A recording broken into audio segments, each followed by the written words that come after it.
लगभग जितनी भी शादियाँ होती है उससे 80 मतलब 100 में से 80% शादियों का खाना यही बनाते हैं। इनको पुरासा के अपना पूरा खंडवा जिला पे जानता है। इन्होंने आज खंडवा से नहीं पुरासा से टाटा क्रोमा के फ्री लिया है।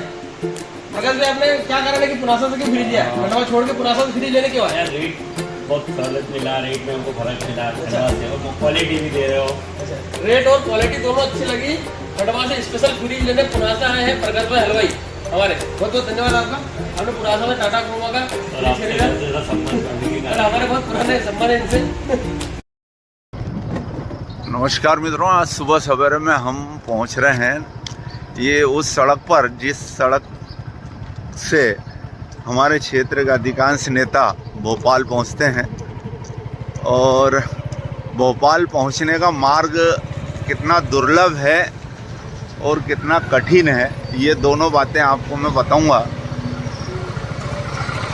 फिलहाल हम इस सड़क के गड्ढों को देखते हैं, क्योंकि इस सड़क के गड्ढे खंडवा जिले से जब कोई व्यक्ति भोपाल की तरफ पहुंचता है, व्यक्ति नहीं नेता, तो हमको यह बताना है कि वो कितने कठिन रास्ते से होकर के भोपाल पहुंचते हैं और आप उनके ऊपर आरोप लगा देते हैं। तो आप देख रहे हैं ये एक बोर्ड जो है, यहाँ से इंदिरा सागर बांध 10 किलोमीटर है और यहाँ से सीधे हम भोपाल की तरफ जाते हैं। आप ट्रैफिक देख रहे हैं, सारा लोडिंग वाहन जो है ये पूरा भोपाल ही पहुँचता है। यहाँ से आगे मैं आपको लिए चलता हूँ। मेरा काम रहता है सुबह से कुछ न कुछ ऐसा काम करूँ जिससे लोग मुझे गालियाँ दें। लोग सुबह से कुछ और अच्छा काम करते हैं जिससे प्रशंसा मिले, लेकिन मेरे स्वभाव में न जाने क्या एक अवगुण है जिससे मैं लोगों को खुश नहीं कर पाता हूँ। और ये सड़क जो सीसी रोड है ये 72 किलोमीटर का है, शायद सतवास तक का है और कन्नौज खातेगांव तक। तो आइए हम बस पहुंच चुके हैं। ये आप देख रहे हैं ये गड्ढा और ये गड्ढे के सरिये, असल में ये सरिये जो हैं खड़े हो चुके थे और कुछ लोगों ने उन सरियों को काट दिया है। जैसे हमारे डॉक्टर सेंधव ने भी मुझसे कहा था, जो अब इस दुनिया में नहीं है, तो वो सरिया एकदम से खड़ा हो गया था और खड़े सरियों को हालांकि उन्होंने कटवा दिया था, या यूँ कहें कि उनके हाथ से ही काट दिया था।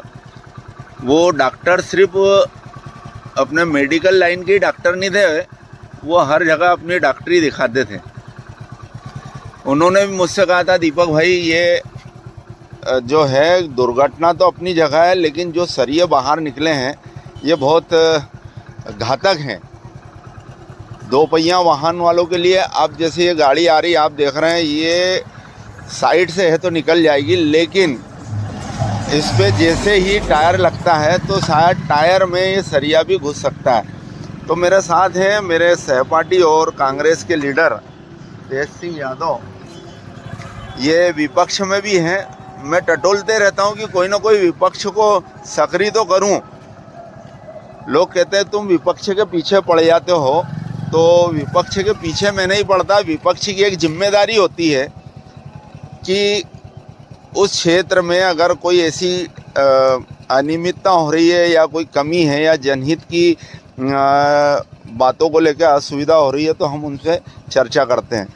तो तेज सिंह यादव, जिनका एक नाम टंटी पटेल भी है, वो मेरे सामने आ गए हैं, मैं उनसे चर्चा कर रहा हूँ। भैया नमस्ते। नमस्कार। यार ये जो है भोपाल पहुंचाता है तुम नेताओं को, ये मार्ग है ना जी। और ये मार्ग की हालत जो है जगह जगह पे और भी जगह पर है। तो हम अगर बात करें कि खंडवा की, तो खंडवा से जब हमारे नेता चलते हैं, आम लोगों को तो दिक्कत है, लेकिन हमारे नेता जब खंडवा से भोपाल की तरफ जाते हैं, दोनों दलों के, तो हमारी पार्टी के भी हैं, बीजेपी के भी हैं और संबंधित विभागों के अधिकारी भी जाते हैं, प्रशासनिक अधिकारी भी जाते हैं। तो जब हम खंडवा से चलते हैं तो 32 किलोमीटर का मार्ग तो ऐसा है जैसे कि चांद पे चल रहा हो, कौन सा कदम गड्ढे में चले जाए पता नहीं चलेगा, है ना। और मुंदी से पुनासा तक थोड़ी राहत मिलती है। और ये सड़क जो है 72 किलोमीटर की है, पुनासा से खातेगांव और आगे वो हाईवे भोपाल का जुड़ जाता है। तो ये काफ़ी समय से इस कंडीशन में आप देख रहे हैं, ऐसे सरिये, ये सरिये कुछ लोगों द्वारा वापस इन्हें मोड़ दिया गया है। तो इसके लिए कभी कुछ मांग क्यों नहीं उठाई, कुछ विरोध क्यों नहीं करा, क्या कारण है? दीपक भाई, विरोध क्या, विरोध तो समय समय पे लोग उठाते रहते हैं, विपक्ष पक्ष वाले भी उठाते हैं। तो सरकार का ये काम होना चाहिए कि जितने गड्ढे चुनाव नज़दीक आ रहे हैं, गड्ढे अगर नहीं भरेंगे तो उनके गड्ढे भी नहीं भराएंगे इस बार।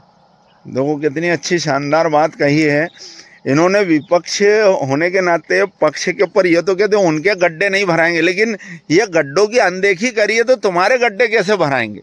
बिल्कुल सही बात है, ये उनके गड्ढे भी नहीं भराएंगे। नहीं तो गड्ढे तो तुम्हारे भी नहीं भराएंगे, क्योंकि तुम्हारा भी दायित्व जो पूरा अभी पिछले दिनों मुंदी सड़क के लिए हल्ला मचाया, तो वो मुंदी सड़क पे सबसे ज़्यादा काम करने वाले सोशल मीडिया पे छोटे लोग हैं, जिनके 1-2 लोग हैं, लेकिन हुजूम जो इकट्ठा वो वैसा जैसे विलुप्त हो गया। वो तो अपने कुल मिला के ये लगता है कि अपने अस्तित्व को तलाश रहे हैं विरोध के जरिए, ऐसा तो नहीं है।